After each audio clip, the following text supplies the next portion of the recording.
おなつこんちこんばんポテトです。今日もデータ分析できてねと思います。よろしくお願いいたします。今日はですね、瞬発力ってゴールキーパーに関係するのかやっていきたいなと思います。瞬発力ですよね。これね、ちょいちょいコメントをいただくんですよね。本当ありがとうございます。そこでですね、今回はゴールキーパーの、能力に関係するのかというところで、ね、第一段階的な検証になりそうなんですけど、そんな感じでやっていきたいなと思います。で、結果によって今後ね、また考えていきたいなと思います。よろしくお願いいたします。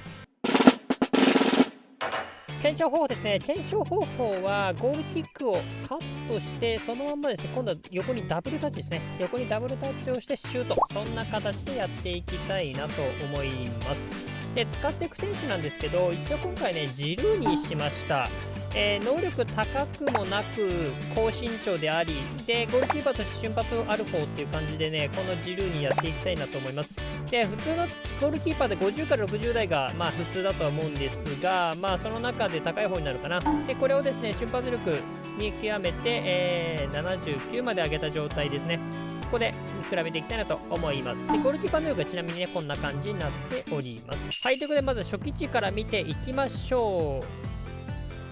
そうですね、このダブルタッチの移動についてこれるのかみたいなところですよね。ここは結構今回重要になってくるのかなと思いますが、どうでしょうかね。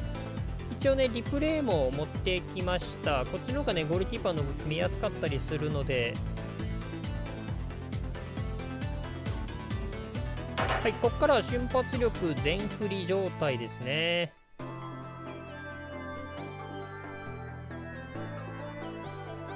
この瞬発力っていうのがまたちょっと際どいんですよね。一つ一つの動作が速くなるって公式では言ってますけど、何がって感じはしますよね。実際使っててもあんまりわかんないかなって気はするんだよな。シュマイケルとか40代ですからね。それでも別に遅いと思ったことないしな。どうなんでしょう。はい、見ていただきました。今回ですね、見ていくポイントとしては、この切り替えの速さ、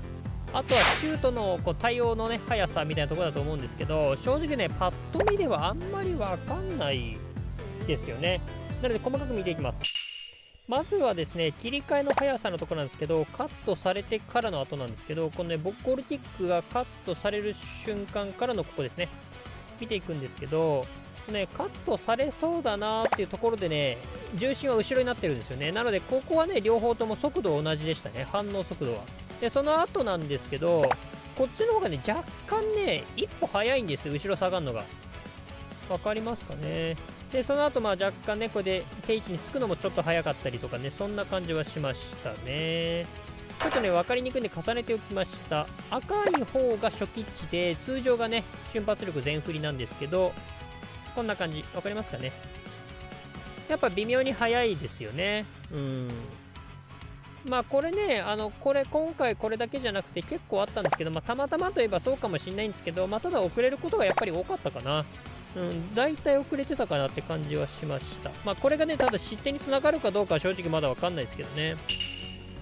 で、次ですね、シュートのところなんですけど、ここなんですよね、こういうところ。で、ここなんですけど、ちゃんとね、ジルどっちもね、スモールステップ、上にちょっとジャンプするんですよね。ゴールキーパーってそもそもシュート打たれた時にね、一瞬ジャンプしてから横に飛ぶんですよね。で、これはこっちの方が反応速くなったりとか、いろいろ要素はあるんですけど、それは今回別にいいんですけど、これがですね、両方ともどっちのジルもできてるんですよね。打つ瞬間ぐらいに飛んで、横に反応する。これはできてると。で、セービング自体もね、特段遅れてる感じもしないかな。なので、セービングモーションに入ってしまえば、その速度自体は変わんないのかなとは思いましたね。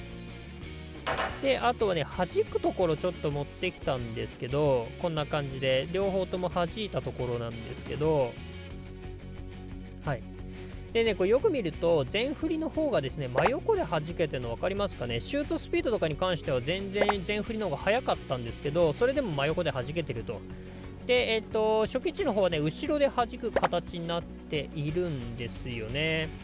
で、これがですね、瞬発力が原因なのか、ちょっとね、なんとも言えないんですけど、あとはボディコントロール、ここもありえんのかな、ちょっとわかんないんですけど、若干違いがね、たまたまかもしれないんですけど、そういう違いが出てきましたよって感じでした。はい、で次ですね、もう1個シュートのとこなんですけど、これね、失点シーンなんですけどね、これよく見るとなんですけど、こっちね、サイドステップ遅れてるんですよ。ここの時点でサイドステップ完了しちゃってるんですよね、全振りの方は。スモールステップが結局ね、できてないんですよ、初期値の方は。ジャンプしないで、倒れ込む形でセービングに行っているんですね。なので、その瞬発力が関係するとしたら、こういうところになるかなとは思いましたね。ポジショニングが取るのがちょっと遅れたことによって、ジャンプがちょっと遅れるみたいなね、ことあんのかなと思いました。というところで、今日はもう結論です。瞬発力を上げるとポジショニング修正が速くなるっぽいとします。はい、いろいろ見ていきましたけども、移動速度という意味では関係してきそうかなと思いました。ただですね、逆に言うとですね、17今回上げてこんなもんといえばこんなもんの差ではありましたね。なので率先して優先してあげるほどではないかなとは思います。で今回そんな本数やってないんですけど、失点率っていう意味ではね、そんなに変わんなかったですね。なのでな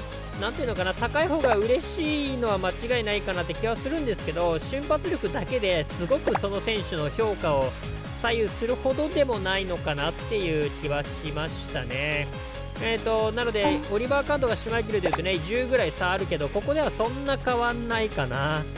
でたまにものすごく爆上げのね人たちとかいますけど、これくらい差があったらもしかしたら多少ね、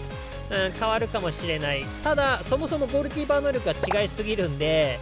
そこまで期待はできないかなっていう感じはしましたかね。あとは攻撃的ゴールキーパーとかになると飛び出しの速さとかの話になってくるんですけど、瞬発力でねダッシュの測定これ前やってるんですけど、20数値上げて5コマぐらい差が出るかなぐらいだったんですね。なのでそれぐらいだったら正直ノイアー使った方が早いかもしれないですね。飛び出しで言うとそんな長い距離走りはしないので、スピード数値上げてもそこまでだし、なので瞬発力高いに越したことはないけど、よっぽどそのノイアーとかの方がいいかもしれないですね。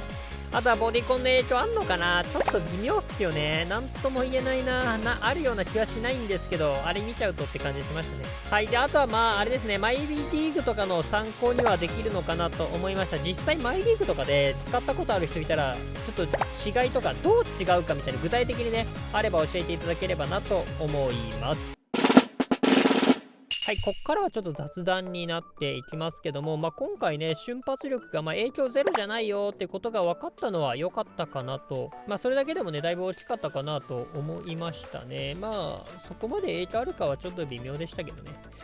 ただ今回のこの検証自体はですね、ゴールキーパー選手の検証とかにも使えるんじゃないかな、なんかそんな気がしてきました。後ろ重心が後ろになる速さとかね、そこは見ていけんのかなとは思いましたね。はい。であとどうでもいいんだけど、ノイアーが全部瞬発力40代なのちょっとかわいそうすぎんあんだけ飛び出してるのにもうちょっと上げてもらってもいいよね。でも今回でそんなに影響ないって分かったから別にいいっちゃいいのか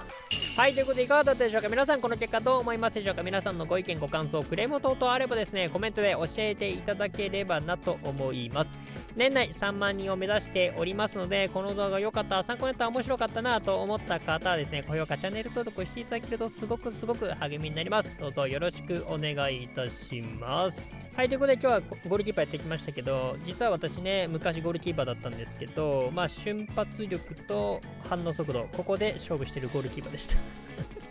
ということでまた次回の動画でお会いしましょう。バイバイ。